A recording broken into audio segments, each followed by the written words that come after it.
রাজহাঁস দেখতে খুব সুন্দর, আকৃতিতে বড় বলেই এদেরকে রাজহাঁস বলা হয়। পৃথিবীতে অনেক প্রজাতির হাঁস থাকলেও এই হাঁসগুলোকে দেখতে অনেকটা রাজকীয় রাজকীয় মনে হয়। এদের মাথায় হালকা মুকুট থাকে, গলা বেশ লম্বা হয়ে থাকে। লম্বা গলার কারণে দেখতে এদেরকে খুব বড় দেখায়।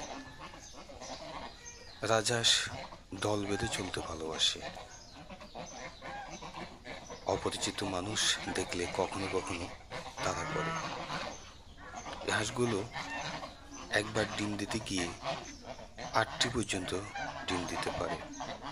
ধূসর, বাদামি, সাদা বিভিন্ন রঙের হাঁস দেখা যায়, তবে সাদা হাঁসগুলো দেখতে বেশ আকর্ষণীয় মনে হয়। চলনে বলনে রাজস্বিক একটা ভাব দেখা যায় এই হাঁসগুলোর মধ্যে।